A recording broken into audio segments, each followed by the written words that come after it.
வணக்கம் and welcome to the show interesting info. March 5 இன்னைக்கு international day for டிஸ்அர்மமெண்ட் and நான் proliferation டே அப்படின்னு சொல்லிட்டு ஒரு டே வந்து அனுசரிக்கிறாங்க. இந்த நாளை பொறுத்த வரைக்கும் நம்மளாம் இன்றைக்கி தான் பேசிகிட்டு இருக்கிறோம்ல, இந்த ஆயுதங்கள்லாம் இல்லைன்னா நல்லாயிருக்கும்ப்பா, எல்லாரும் ஆயுதங்களை விட்டுருங்க அப்படின்னு சொல்லிட்டு எங்கேயாவது எங்கன்னா ஒரு போர் நடக்குது அப்படின்னு சொல்லிட்டு நியூஸை பார்த்த உடனே நம்ம எல்லாருக்கும் உள்ளேருந்து ஒரு அன்பு எல்லாருக்கும் வந்துடும். அதனால் உடனே எல்லாரும் ஸ்டேட்டஸ் போடுவோம், ஆயுதங்கள் அற்று நிற்போம், எல்லாரும் மனிதர்களாக ஒன்றிணைவோம் எல்லாம் போடுவோம்ல.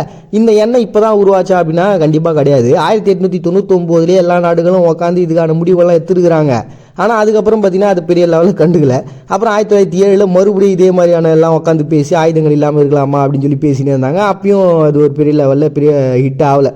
அது தொடர்ந்து பார்த்தீங்கன்னா 1930 ஜெர்மன் என்ன பண்ணுறாங்க, நாஜி படைகளை கொண்டு வராங்க, எல்லாரையும் போட்டு தள்ளுறாங்க. அப்போ தான் என்ன ஆகுதுன்னா இந்த ஒரு விஷயத்தை பற்றி பேசிகிட்டு இருந்தாங்களே, அது எல்லாத்தையும் வந்து கண்டுக்காமல் விட்டுட்டாங்க. காரணம் என்ன பார்த்தீங்கன்னா அவங்களுடைய தாட் என்னது, எல்லாரையும் முதல்ல போட்டு தள்ளணும், இதுக்கு எதிர்ப்பு தெரிவிக்கக்கூடிய ஒரு இனமாட்டம் குழுவாக இருக்கட்டும், எல்லாரையும் போட்டு தள்ளுங்க, நம்ம தான் ஆளணும்னு சொல்லிட்டு ஜெர்மன் படைகள்லாம் ஒரு பெரிய லெவலில் ஒரு உணர்வோடு செயல்பட்டு இருந்தாங்களே. அப்போ அவங்களுக்கு என்னவா தோணுச்சு அப்படின்னா, இந்த ஆயுதங்கள் இல்லாமல் நம்ம வாழ முடியாதா அப்படின்ற அளவுக்கு அவங்க பேச ஆரம்பிச்சிட்டாங்க. அதுக்கப்புறம் ஒரு வழியாக அதுவும் முடிஞ்சு போச்சு. 1998 மறுபடியும் இதே ஐக்கிய நாடுகள் எல்லாரும் ஒன்றா உக்காந்து, எப்பா இப்பயாச்சும் ஒரு முடிவுக்கு வரலாம்ப்பா, ஏன்னா இப்போ தான் போர்லாம் நின்றுச்சு அப்படின்னு. உடனே இன்னொரு சைடுன்னு பார்த்தீங்கன்னா போர் நின்றுச்சுப்பா, ஆனால் அணு ஆயுதங்கள் இப்போ ஸ்டார்ட் ஆயிடுச்சு, ஆனால் அதுக்கு நான் ஏன் பண்ணுறது அப்படின்னா, சரி அப்போ நம்ம இந்த ஆயுதங்கள் இல்லாமல் இருப்போம் அப்படின்றதுல கொஞ்சம் மாற்றங்களை செலுத்தி அணு ஆயுதங்கள் முதல்ல இல்லாமல் இருக்கிறதுக்கு பிளானை போடுவோம்ப்பா அப்படின்னு சொல்லிட்டு அன்றைக்கி பேசினாங்க. அதுக்கப்புறமா அது பெரிய லெவலில் ஹிட் ஆகலை. ஒரு கட்டத்துக்கு அப்புறம் 2022 ஐக்கிய நாடுகள் எல்லாம் ஒன்றா உக்காந்துட்டு பாருங்க, இதுக்கு மேலேயும் இதை லென்த்தாக ஈர்த்துன்னு இருக்காதீங்க, ஒரு முடிவுக்கு வாங்க அப்படின்னு சொல்லிட்டு தான் ஒரு டே உருவாக்கி இருக்கிறாங்க. அப்படி இந்த டேவை உருவாக்கி நம்ம எல்லா நாடுகளுமே வந்து ஆயுதங்கள் இல்லாமல் மனிதர்களாக ஒன்றிணைவோம் அப்படின்ற ஒரு பேசிக்கான நல்ல கான்செப்ட்டு. பட் ஆனால் இத்தனை வருஷங்கள் ஆயிடுச்சு, பட் ஆனால் பெரிய லெவலில் இந்த நாளும் டெவலப் ஆகலை. அட் த சேம் டைம் இந்த அணு ஆயுதங்கள் இல்லாமல் நம்ம எல்லாருமே வாழ்கிறதும் இல்லை. இந்த மாதிரியான ஒரு விஷயத்தில் உருவாக்கப்பட்டது தான் பார்த்தீங்கன்னா இன்டர்நேஷனல் டே ஃபார் டிஸ்அர்மமெண்ட் அண்ட் நான் ப்ரொலிஃபரேஷன் டே அப்படின்னு சொல்லிட்டு ஒரு டே வந்து அனுசரிக்கிறாங்க மார்ச் 5. நெக்ஸ்ட்டு சைனாவில் லேர்ன் ஃப்ரம் லீ ஃபெங் அப்படின்னு சொல்லிட்டு ஒரு டே வந்து செலிப்ரேட் பண்ணுறாங்கப்பா. லீ ஃபெங் அப்படின்ற ஒரு பர்சனு. இந்த டே பயங்கர சுவாரஸ்யமான ஒரு நாளுங்க. என்னன்னு பார்த்தீங்கன்னா சைனாவில் லீ ஃபெங் அப்படின்ற ஒரு பர்சன் வந்து இருந்திருக்காரு அப்படின்னு சொல்லிட்டு வரலாற்று குறிப்புகளில் இருக்குது. இவர் வந்து பார்த்தீங்கன்னா ஒரு கூட யாருமே இல்லாத ஒரு அனாதையாக இருக்கிற ஒரு பர்சனு. 20 வயசில் இராணுவத்தில் ஜாயின் பண்ணவர். ஒரே வருஷம் தான் வேலை செஞ்சுருக்காரு. அதுக்கப்புறம் ஏதோ ஒரு தாக்குதலையோ ஏதோ ஒரு விதத்தில் அவர் இறந்துருக்காரு அப்படின்ற இன்ஃபர்மேஷன். ஒரு வருஷம் தான் இருந்திருக்காரு. அப்போ வந்து பார்த்தீங்கன்னா அந்த இராணுவத்தினுடைய ஒரு உயர் அதிகாரிகளோட இவங்க வந்து ரொம்ப நல்ல பையனா, ஒரு உயர்ந்த ஒரு எண்ணங்கள் கொண்ட ஒரு பர்சனாகவும், ஒரு அன்பான மனிதராகவும், வீரமுள்ள மனிதராகவும் இருக்கிறாருன்னு சொல்லிட்டு எல்லாரும் பேச ஆரம்பிச்சிருக்கிறாங்க. இப்போ நம்ம அரசியல்லாம் நடக்கும்போது யாராவது ஒருத்தரை முன்மொழிஞ்சி இவரை மாதிரி நம்ம வாழணும், இவர் தான் நம்ம நாட்டுக்கு இந்த விஷயங்கள்லாம் சொல்லி கொடுத்துட்டு போனார் அப்படின்னு சொல்லிட்டு நம்ம அரசியல்வாதிகள்லாம் பேசுகிறாங்கல்ல, அந்த மாதிரி இந்த சீனாவில் இருக்கக்கூடிய முக்கியமான அரசியல்வாதிகள் எல்லாருமே இந்த பர்சனை பற்றி பேசுவாங்க. இவரை ஃபாலோவர்ஸ் பண்ணுறவங்க எல்லாருக்குமே வந்து ஒரு பெரிய மரியாதைகள் கொடுக்கப்படும். அந்த மாதிரி பயங்கரமாக பல வருஷங்கள் நடந்துனே இருக்குது. அதுக்கப்புறம் தான் ஆராய்ச்சியாளர்கள் சொல்கிறாங்க, இவங்க சொல்கிறதுல அந்தளவுக்கு உண்மை இருக்கானே தெரிலங்க, எல்லாமே கட்டுக்கதையாக இருக்குது அப்படின்னு சொல்லிட்டு அவங்க ஒரு தகவல்களை வெளியிடுறாங்க. இதை உறுதிப்படுத்துகிற மாதிரி என்ன ஆயிருக்குன்னா 2015 ஒரு கட்டுரை ஒன்று வெளில வந்துக்குதுங்க. அந்த கட்டுரை வந்து எல்லாரும் படிச்சு பார்த்து ஆஹா ஓஹோ அப்படி இருக்கணும்ப்பா இப்படி இருக்கணும்ப்பா அப்படின்னு சொல்லிட்டு பேசிகிட்டு இருக்காங்க. ஒரு கட்டத்தில் ஒருத்தர் கேஸ் போட்டுக்கிறாரு, இந்த கதைலாம் உண்மையா அப்படின்ட்டு. உடனே அதுக்கு பற்றி ஆராய்ச்சிகள்லாம் போகுது, அவரை விசாரிக்கிறாங்க. ஒரு கட்டத்துக்கு அப்புறம் அவர் ஒத்துக்கிறாரு, இல்லைங்க இந்த மாதிரி கதை உண்மை கிடையாது, நானாக சும்மா வந்து கட்டுக்கதையாக சேர்த்து விட்டுக்கினேன் அப்படின்ட்டு. ஸோ இது வந்து உண்மையாக பொய்யா அப்படின்றது தெரில. அதை உண்மையாக அப்படின்னு நம்புறவங்களால தான் இந்த டே வந்து செலிப்ரேட் பண்ணப்படுது. ஒருவேளை அது உண்மையாக இல்லைன்னா நினச்சி பாருங்களேன், அவங்களோட இத்தனை வருஷ அரசியல் வாழ்க்கை அப்படின்றது ஒரு கட்டுக்கதையான ஒரு பர்சனால் உருவாகிருக்கு அப்படின்னா யோசிக்கக்கூடிய விஷயம் தான். சரி ஓகேங்க, இப்படி உருவாக்கப்பட்ட ஒரு தினம் தான் பார்த்தீங்கன்னா learn from Lei Feng day அப்படின்னு சொல்லிட்டு ஒரு டே வந்து செலிப்ரேட் பண்ணுறாங்க சீனா March 5. Next day panchayat raj அப்படின்னு சொல்லிட்டு ஒரு டே வந்து செலிப்ரேட் பண்ணுறாங்க ஒடிசாவில். இந்த டே வந்து பார்த்தீங்கன்னா பிஜு பட்நாயக் அப்படின்ற ஒரு முதலமைச்சர் இருந்தார் தெரியுங்களா, ஒரு 2 டைம் வந்து முதலமைச்சராக இருந்தார். ஸோ இவருடைய இந்த பிறந்த நாளை செலிப்ரேட் பண்ணுறதுக்காக அதோட சேர்த்து உருவாக்கப்பட்டது தான் இந்த நாள். இதில் வந்து பார்த்தீங்கன்னா இந்தியா, பாகிஸ்தான், பங்களாதேஷ், நேபாளம், இலங்கை அப்படின்னு சொல்லிட்டு 5 விதமான பிளேஸ்லையுமே இந்த பஞ்சாயத்து ராஜ் அப்படின்ற ஒரு விஷயம் இருக்குது. எல்லாம் ஓகேடா, பஞ்சாயத்து ராஜ்னா என்ன அப்படின்னு கேட்டிங்கன்னா ஒன்றும் இல்லைங்க, கிராமப்புறத்தினுடைய வளர்ச்சிக்காக அரசாங்கம் வச்சிருக்கக்கூடிய திட்டங்கள் தான் பார்த்தீங்கன்னா இந்த பஞ்சாயத்து ராஜ் அப்படின்னு சொல்லிட்டு சொல்லுவாங்க. இந்த திட்டத்தின் மூலமாக பார்த்தீங்கன்னா அவங்களுடைய இந்த டெக்னாலஜியாக இருக்கட்டும், அவங்களுக்கு எஜுகேஷனு, அப்புறம் நாட்டுப்புறத்தில் கிராமப்புறங்களில் என்னென்ன வளர்ச்சியெல்லாம் நம்ம செய்யணும் அப்படின்றதுக்கு ஒரு முழுமையான திட்டங்களை தீட்டி அதை வந்து மக்கள்கிட்ட கொண்டு போய் சேர்க்கறது தான் பார்த்தீங்கன்னா பஞ்சாயத்து ராஜினுடைய வேலை. அதை முழுமையாக பண்ணணும் அப்படின்றத இவர் தேர்தலில் வச்சுக்கிட்டு அதுக்கப்புறம் இவருடைய ஒரு கொள்கையாகவுமே அதை வச்சுருந்தாரு. அப்படி அந்த கொள்கைகள்ன்றது பார்த்தீங்கன்னா அவங்க நாட்டு மக்களுக்கு ரொம்ப பிடிச்சி போச்சு. அதனால தான் பார்த்தீங்கன்னா ஒரு 2 டைம் வந்து ஒரு முதலமைச்சராக இருந்திருக்காரு. So at the same time ஒரு நல்ல மனுஷனாகவும் இருந்ததுனால மக்கள் என்ன பண்ணிட்டாங்கன்னா ஒடிசாவில் இவரோட டே வந்து ஒரு டேவாக நம்ம மாற்றி ஆகணும், ஸோ இவருடைய பிறந்தநாளை ஒரு டேவாக வச்சு செலிப்ரேட் பண்ணலாம் அப்படின்னு சொல்லிட்டு அவங்க பிளான் பண்ணியிருந்தப்போ தான் இந்த பஞ்சாயத்து ராஜ் அப்படின்னு சொல்லிட்டு ஒரு டே செலிப்ரேட் பண்ண ஆரம்பிச்சிட்டோன்னா இந்த கிராமப்புறத்தினுடைய வளர்ச்சியும் ஒரு பக்கம் நல்லா வளரும். அட் த சேம் டைம் அவரையும் நம்ம பெரிய லெவலில் செலிப்ரேட் பண்ண மாதிரி இருக்கும்ல, அதனால் இந்த டே வந்து சூஸ் பண்ணிக்கலாம்ப்பா அப்படின்னு சொல்லிட்டு உருவாக்கப்பட்ட ஒரு தான் பார்த்தீங்கன்னா பஞ்சாயத்து ராஜ் டே அப்படின்னு சொல்லிட்டு. நெக்ஸ்ட் ஈரானில் இன்னைக்கு ஒரு 3 டே செலிப்ரேட் பண்ணுறாங்கப்பா. First national tree planting day அப்படின்னு சொல்லிட்டு, ஏன்னா நிறைய காற்று வசதி அப்படின்றது கொஞ்சம் கம்மியாகி போச்சு, பொல்யூஷன் அதிகமாகிடுச்சு, ஹீட்டு ஜாஸ்தி ஆயிடுச்சு. இவ்வளோ பிரச்சனை எதனால் வருதுன்னா நம்ம ஊரில் கம்மியாக மரங்கள்லாம் இருக்குது. அதனால் கொஞ்சம் இயற்கை வளங்களை கொஞ்சம் அதிகப்படுத்தணும் அப்படின்னா நம்மளும் கொஞ்சம் குழுன்னு கதன்னு ஜாலியாக இருக்கலாம். அது என்ன ஒரே வழினா மரங்கள்லாம் நடணும்.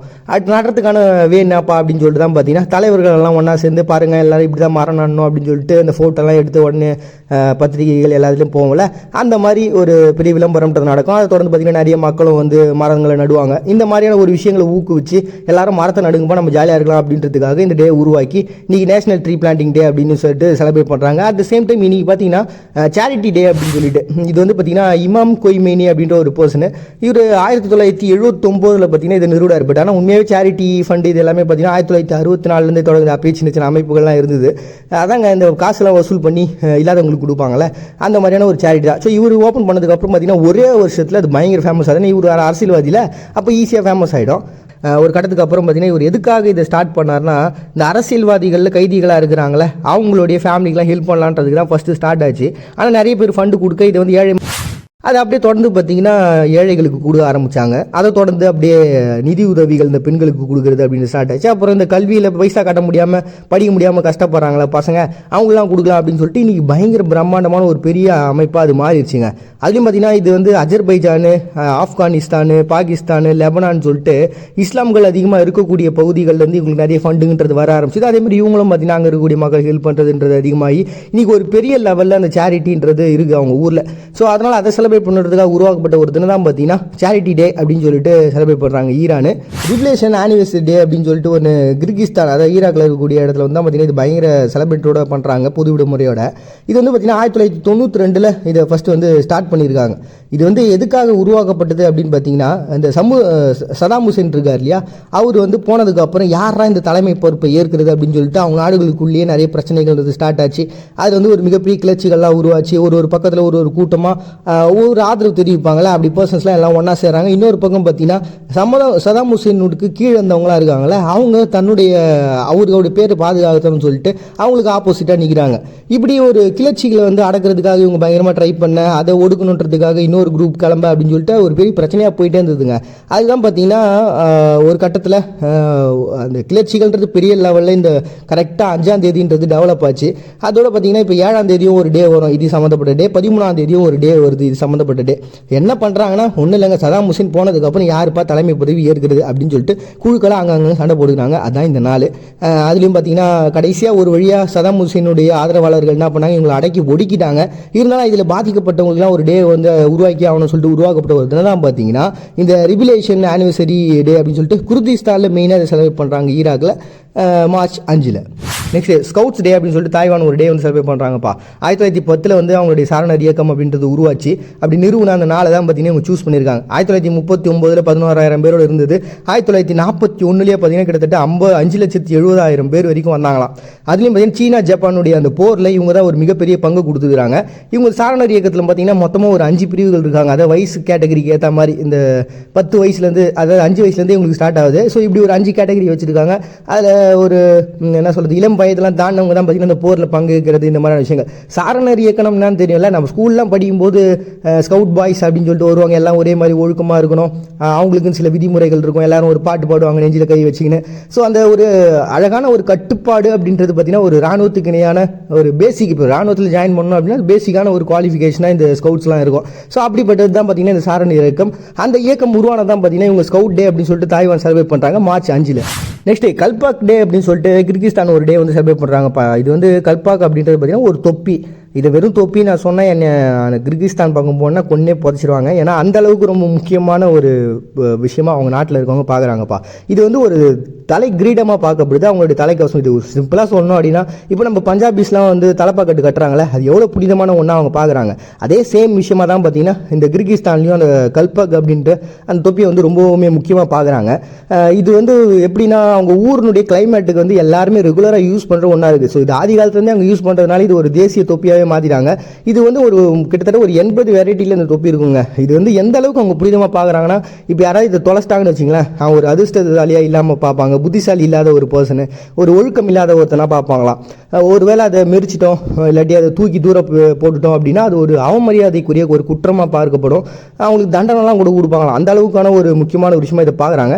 அந்த நாட்டினுடைய ஒரு சினிமாவினுடைய தயாரிப்பாளர் ஐரிஸ் பெக் ஜாஃபி ரோஸ் அப்படின்ற ஒரு பர்சன் 2011 தான் பார்த்தீங்கன்னா இதை வந்து இப்படி ஒரு விஷயம் இருக்குது, அது நம்ம கொண்டாட அவசியம் அப்படின்னு சொல்லிட்டு அந்த தொப்பியை, அதாவது அந்த கிரீடத்தை கொண்டாடக்கூடிய ஒரு நாளை தான் பார்த்தீங்கன்னா கல்பக் டே அப்படின்னு சொல்லிட்டு ஒரு டே வந்து செலிப்ரேட் பண்ணுறாங்க Kyrgyzstan March 5. Next day of physical culture and sports day அப்படின்னு சொல்லிட்டு அஜர்பைஜானுங்க. நேற்று நம்ம இதில் பார்த்தோம், எகிப்தை பார்த்தோமா. ஓகே, இன்னைக்கு அஜர்பைஜான் வந்து அதே டே தான் அந்த ஸ்போர்ட்ஸை டெவலப் பண்ணுறதுக்காக 2005 பார்த்தீங்கன்னா இல்ஹாம் அலியேவ் அப்படின்ற ஒரு ஜனாதிபதி இருந்தார்ல, அவர் மூலமாக தான் பார்த்தீங்கன்னா இந்த டே வந்து செலிப்ரேட் பண்ண ஆரம்பிச்சிருக்காங்க. ஆனால் இவங்க பார்த்தீங்கன்னா இந்த ஸ்போர்ட்ஸில் 1996 அவங்க சுதந்திரம் அடைஞ்சதுலேருந்து பங்கேற்றுனுங்கிறாங்க. அதுலேயும் மல்யுத்தம், அப்புறம் பார்த்தீங்கன்னா இந்த ஜூடோ, குத்துச்சண்டை, பளு தூக்குதல் அப்படின்னு சொல்லிட்டு ரகடான கேம்லாம் இவங்க பயங்கரமான ஒரு ஆளாக இருந்துக்கிறாங்க. ஸோ ஜாயின் பண்ண கொஞ்ச நாள்லேயே பார்த்தீங்கன்னா பெரிய லெவலில் பதக்கங்கள் அடிச்சிட்டாங்கன்னா பெரிய விஷயம் தானே. அப்படிப்பட்ட அதை கொண்டாடணுன்றதுக்காக அட் த சேம் டைம் நம்ம நாட்டில் இருக்கிறவங்க எல்லாரும் கொஞ்சம் ஹெல்த்தியாக இருங்க அப்படின்னு சொல்லிட்டு ஃபிசிக்காக நம்மளை தயார்படுத்திக்கிறதும் நம்ம நாட்டுடைய வலிமை தான் அப்படின்றத வெளிப்படுத்தணுன்றதுக்காக உருவாக்கப்பட்ட ஒரு தினமாக இந்த டே இருக்குது. அண்ட் இன்றைக்கி பார்த்தீங்கன்னா இன்னொரு டேவும் வந்து இவங்க செலிப்ரேட் பண்ணுறாங்க. நெக்ஸ்ட் ஜுடிஷியரி எம்ப்ளாயி டே அப்படின்ற ஒரு டே வந்து இன்றைக்கி செலிப்ரேட் பண்ணுறாங்கப்பா. நீதித்துறையை கொண்டாடுறாங்க, வேற ஒன்றும் இல்லை. இவங்க நாட்டினுடைய பேசிக்கான நீதித்துறைன்ற பற்றி ராணுவத்தினுடைய கண்ட்ரோலில் தான் பெரும்பாலும் இருக்குது. ஸோ அதை டெவலப் பண்ணி அது உருவான அந்த நாளில் வந்து பார்த்திங்கன்னா நிறைய பேருக்கு விருதுகள்லாம் வழங்கி அதில் சிறந்தவங்களை பாராட்டி கௌரவிக்கிற ஒரு நாள் தான் பார்த்தீங்கன்னா இந்த ஜுடிஷியரி எம்ப்ளாயி டே அப்படின்னு சொல்லி ஒரு டே வந்து செலிப்ரேட் பண்ணுறாங்க Azerbaijan March 5. Next national journalist day அப்படின்னு சொல்லிட்டு பயங்கர பிரம்மாண்டமாக தாய்லாந்து வந்து செலிப்ரேட் பண்ணுறாங்க. இது வந்து பார்த்திங்கன்னா 1955 ஃபஸ்ட் டைமாக வந்து ஸ்டார்ட் ஆச்சுங்க. அப்போ வந்து பார்த்திங்கன்னா நிருபர்கள்லாம் ஒன்றா சேர்ந்து அவங்களுக்காக இந்த ஒரு டே வந்து சூஸ் பண்ணாங்க. அதுலேயும் மார்ச் 2 அது தொடர்ந்து வந்த வருஷங்களில் என்ன இருக்குன்னா, பத்திரிகையாளர் அவங்களுடைய சங்கத்தின் மூலமாக ஃபஸ்ட்டு ஜேர்னலிஸ்ட்லாம் வந்து ஒரு சங்கத்தை உருவாக்குனாங்களே, அதேமாதிரி பத்திரிகையாளர்கள்லாம் ஒன்றா சேர்ந்து மார்ச் 2 ஒரு சங்கத்தை உருவாக்குறாங்க. அதன் மூலமாக பார்த்திங்கன்னா இவங்களோட அவங்க ஜாயின் பண்ணிக்கிறாங்க. இப்படியே அந்த நாளோட சிறப்புன்றது பயங்கர டெவலப்பாக போயின்னு எல்லாம் ஒன்றா சேர்ந்து ஊர் சுற்றுறது அப்படின்னு சொல்லிட்டு பயங்கரமாக என்ஜாய் பண்ண ஆரம்பிச்சிருக்காங்க. இதனால் என்ன இருக்குன்னா, அடுத்த நாள் நம்ம எப்படியும் நியூஸ் பேப்பர் வெளில இட முடியாதுல்ல, ஏன்னா எல்லாரும் தான் ஜாலியாக சுற்றிட்டு இருக்கோமே அப்படின்னு சொல்லிட்டு 6 கரெக்டாக பார்த்தீங்கன்னா எந்த நியூஸ் பேப்பருமே நாளைக்கு ரிலீஸ் ஆகாது அவங்க நாட்டை பொறுத்த வரைக்கும். இப்படி இந்த தாய்லாந்தில் மக்களுக்காக உழைக்கக்கூடியவங்களுக்காக ஒரு நாள். இது வரைக்கும் பார்த்தீங்கன்னா அவங்களுக்கு ஒரு 500 வானொலி நிலையங்கள் இருக்குது. மேஜராக இவங்க நாட்டுடைய தாய்லாந்தினுடைய ஸ்பெஷலான ஷோஸ்லாம் பார்த்தீங்கன்னா ராணுவத்தினுடைய கண்ட்ரோல்லையும் கவர்மெண்ட்டினுடைய கண்ட்ரோல் தான் வச்சுருக்காங்க. பெரிய விஷயம்ப்பா. ஒரு தனியார் நிறுவனத்தை இல்லாமல் கவர்மெண்ட்டே அந்த இதெல்லாம் நடத்துறாங்கன்னா பெரிய விஷயம் தான். பட் ஆனால் அதில் ஒரு பிரச்சனை இருக்குது. ஏன்னா இந்த பத்திரிகையாளர்களுக்கு இவங்கெல்லாம் வந்து ஒரு முழுமையான உரிமைன்றது அவங்க நாட்டில் கிடையாது. கிட்டத்தட்ட 180 நாடுகளில் 136வது இடம் தான் இவங்களுக்கு இருக்குதுன்னா பார்த்துங்களேன் இந்த பத்திரிகை சுதந்திரத்துக்கு. அப்போ எந்த அளவுக்கு இருக்கும் பாருங்க. அதெல்லாம் பார்த்தீங்கன்னா 2013 அவங்க என்ன பண்ணுறாங்கன்னா எங்களுடைய அந்த கட்டுப்பாடுகள்லாம் நீக்குங்கன்னு சொல்லி கேட்குறாங்க. ஏன்னா அந்த சமயத்தில் பார்த்தீங்கன்னா ராணுவ அச்சுன்றது கவுந்தது. ஸோ அதை யூஸ் பண்ணி இவங்களோட இந்த கட்டுப்பாடுலாம் நீக்கலான்னு பார்த்தா, பட் ஆனால் அது கொஞ்ச நாள் தான் நீடிச்சுது. அதுக்கப்புறம் பார்த்தீங்கன்னா மறுபடியும் அதே மாதிரியான ஒரு கட்டுப்பாடுகள் இருக்குது. ஸோ இருந்தாலுமே இந்த பத்திரிகை துறையை வந்து கொண்டாடணும், அதில் இருக்கக்கூடிய பர்சன்ஸ்லாம் செலிப்ரேட் பண்ணி அவங்களுக்கு கௌரவம்லாம் படுத்தி அவார்ட்லாம் கொடுக்கறதுக்காக உருவாக்கப்பட்ட ஒரு தினம் தான் பார்த்தீங்கன்னா நேஷனல் ஜேர்னலிஸ்ட் டே அப்படின்னு சொல்லிட்டு ஒரு டே செலிப்ரேட் பண்ணுறாங்க Thailand March 5. Next day gospel day அப்படின்னு சொல்லிட்டு ஃப்ரெஞ்சில் இருக்கக்கூடிய பாலினேஷிய தீவுகள்லாம் செலிப்ரேட் பண்ணுறாங்கப்பா. இது 1820 கிறிஸ்துவ மதம் வந்து அவங்க நாட்டுக்குள்ளே முறையாக வந்துச்சுங்க. அப்படி வந்ததை இவங்க செலிப்ரேட் பண்ணுறாங்க. அதுலேயும் பார்த்தீங்கன்னா இவங்களுக்கு நாட்டில் இப்போ பெரும்பான்மை கிறிஸ்துவர்கள் தான் இருக்கிறாங்க. ஸோ நமக்காக ஒரு மிகப்பெரிய ஒரு உலகம், மிகப்பெரிய ஒரு வாழ்க்கை, இது எல்லாமே வந்து அமைஞ்சது முறையாக இந்த நாளில் தான். அதனால் அந்த ஒரு தெய்வீகமான ஒரு வாழ்க்கை அமைஞ்சதை நம்ம செலிப்ரேட் பண்ணலாம்னு சொல்லிட்டு உருவாக்கப்படுவது தான் பார்த்தீங்கன்னா காஸ்பல் டே அப்படின்னு சொல்லிட்டு பாலினேஷிய தீவுகள் வந்து செலிப்ரேட் பண்ணுறாங்க இன்றைக்கி மார்ச் 5. நெக்ஸ்ட் கஸ்டம் சீஃப் டே அப்படின்னு சொல்லிட்டு வனுவாட்டிலங்க. வனுவாட்டுன்றது ஒரு சின்ன தீவு தான். இது வந்து மெலினேஷியா அப்படின்ற ஒரு பிளேஸில் இருக்கக்கூடிய ஒரு சின்ன தீவாக இருக்குது. பட் ஆனால் இந்த ஒரு கான்செப்ட் பயங்கரமாகுதுங்க. என்னன்னு பார்த்தீங்கன்னா ஒரு பிளேஸுக்கும் ஒரு ஏரியாவுக்கும் ஒரு தலைவர் வச்சுருப்பாங்க, ஒரு கிராமத்தினுடைய தலைவர். ஆனால் அவருக்கும் அரசியலில் இருக்கவங்களுக்கும் எந்த விதமான சம்மந்தமும் கிடையாது. இவங்க ஒரு உத்தரவு போடுறாங்க அப்படின்னா அதை வந்து அரசியல்வாதிங்க மதிக்கணுன்ற அவசியம்லாம் கிடையாது. ஆனால் அவங்க அதை மதித்து தான் ஆகுறாங்க. அவங்க கிட்டத்தட்ட இவங்களோட கண்ட்ரோலில் தான் அரசாங்கம் இருக்குது. ஆனால் பார்த்தீங்கன்னா இவங்களுக்கு எந்த உரிமைகளும் இல்லைன்னு சொல்கிறாங்க. இப்போ ஒரு ஏரியாவில் ஏதாவது ஒரு விஷயம் நலத்திட்டங்களை கொண்டு வரணும் அப்படின்னா இந்த கிராமத்தில் இருக்கக்கூடிய தலைவர் வச்சு தான் பேசுவாங்களாம். இப்போ உதாரணமாக அவங்க நாட்டில் ஒரு பிரச்சனை நடக்குதுன்னு வச்சிங்களேன், இது ஒரு கலாச்சாரம் அந்த ஒரு கேஸ் கொடுக்கணும் அப்படின்னா முதல்ல இவங்ககிட்டலாம் பேசி இவங்களுடைய கருத்து என்ன, நீங்கள் சொல்லுங்கள், என்னங்க இந்த சட்டத்தை போடலாமா வேணாமா அப்படின்னு சொல்லிட்டு அவங்ககிட்ட ஃபஸ்ட்டு பர்மிஷனை கேட்பாங்க. அப்படி அந்த பர்மிஷன்லாம் கேட்டு அவங்களும் ஓகே பண்ணதுக்கப்புறம் எல்லா விஷயங்களும் பண்ணுவாங்களாம். ஸோ அவங்க நாட்டை ஆள்றது என்னமோ அரசியல் தலைவர்கள் தான். பட் ஆனால் பழங்குடி மக்களினுடைய அந்த கிராமத்தில் இருக்கக்கூடிய தலைவர்கள் அப்படின்றவங்க தான் வந்து மேஜரான முக்கியமான ஆட்களாக இருக்கிறாங்க. அவங்க சொல்கிறது தான் வேதமாக இருக்குது. அப்படிப்பட்ட பர்சனை செலிப்ரேட் பண்ணுறதுக்காக உருவாக்கப்பட்ட ஒரு தினம் தான் பார்த்தீங்கன்னா கஸ்டம் சீஃப் டே அப்படின்னு சொல்லிட்டு 1 செலிப்ரேட் பண்ணுறாங்க மார்ச் 5. கட்டுப்பாடான சிந்தனை இருக்கக்கூடிய ஒரு பர்சன் கூட்டத்துக்கு வேணால் தலைவனாகலாம். ஆனால் கட்டுப்பாடற்ற சிந்தனை இருக்கிறவனை ஒரு கூட்டம் தலைவனாகும். ரெண்டுத்துக்கும் வித்தியாசம் இருக்குது. மறுபடியும் நாளைக்கு வந்து சந்திக்கிறாரு. உங்கள்கிட்ட விடைபெறுது நான் உங்கள் பாண்டியடிங்க பார்த்துருக்கேன். இந்த நிகழ்ச்சி இன்ட்ரெஸ்டிங் இன்ஃபோ.